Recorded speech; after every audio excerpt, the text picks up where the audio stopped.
Hello everyone, miss Ghosh daily ডোজের আরেকটি নতুন ব্লগে সকলকে সুস্বাগতম। আজকে সকালবেলায় ঘুম থেকে উঠেই আমি বেরিয়ে পড়েছিলাম আমার মাকে নিয়ে একটু হসপিটাল। রিসেন্টলি মায়ের একটা চোখের অপারেশন হওয়ার কথা ছিল, আর সেই জন্যই আমি মাকে নিয়ে চলে গেছিলাম তার আগের চেক আপ করানোর জন্য। ওখানে গিয়েই ডক্টর আগে প্রথমে চোখটা দেখলো, তারপরে কিছু টেস্ট করাতে দিয়েছিল। তো আমি মাকে নিয়ে সারা হসপিটাল ঘুরে ঘুরে সেই টেস্টগুলোই করাচ্ছিলাম। আর তারপরে মেডিক্লেমের জন্য যে ইন্স্যুরেন্সের ফর্মালিটিসগুলো থাকে সেগুলোই কমপ্লিট করে মায়ের চোখে কিছু ড্রপ দিয়ে তারপরে আমরা চলে এসেছিলাম বাড়িতে। আর চোখে যেহেতু ড্রপটা দেওয়া হয়েছিল তাই মায়ের চোখে হালকা জ্বালাও করছিল। এটা নর্মালি ছিল, ডক্টররাই বলে দিয়েছিল। তো আমাদের টাইম পড়েছিল সকাল 8:30টার সময় মায়ের ওটিটা হবে।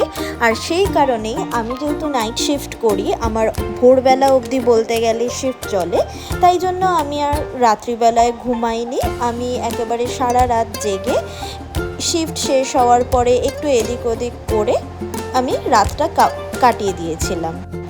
অফিসের কাজ শেষ হয়ে যাওয়ার পরে আমি টাইম কাটানোর জন্য একটা মুভি দেখতে বসেছিলাম। তো ওই মুভিটাই দেখতে দেখতে পুরো রাতটা কভার হয়ে গেছিলো। আমি পুরো সিনেমাটা দেখলাম বসে বসে। দেখো তো তোমরা বুঝতে পারছো কি না আমি কি সিনেমা দেখছি? যদি বুঝতে পারো কমেন্ট করে জানিও।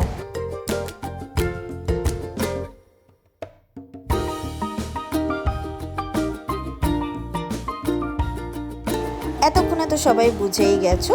যাই হোক, এই করতে করতেই দেখলাম সকাল হয়ে গেছে। তো অনেক দিন পরে সূর্যোদয় দেখলাম, কারণ আমি সূর্যোদয়ের সময় ঘুমাতে চলে যাই আর সূর্যাস্তের সময় আমি ঘুম থেকে উঠি।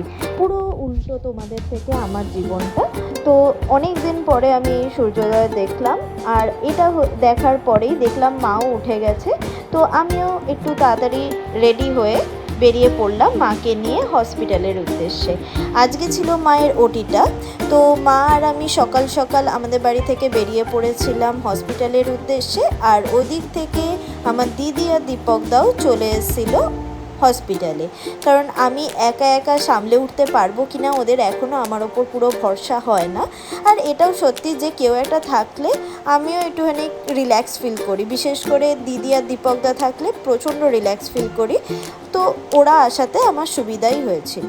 তো হসপিটালে গিয়েই কিছু ফর্মালিটিস ছিল, সেগুলো করে আমি আর দিদি মিলে গিয়ে মাকে ওটিতে ভর্তি করে দিয়ে এসেছিলাম। আর তারপরে আমরা তিনজন মিলে চলে গেছিলাম একটু চা খেতে। চা খেয়ে আসার পর কিছুক্ষণ বসার পরেই চলে গেছিলাম দেখতে যে মায়ের ওটিটা হয়েছে কি না। আর সেটা হয়ে গেছিলো ততক্ষণে।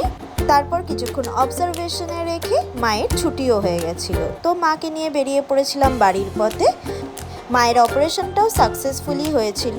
তো আজকের ব্লগটা এখানেই শেষ করছি। আবার দেখা হবে নতুন একটি ব্লগে। টাটা।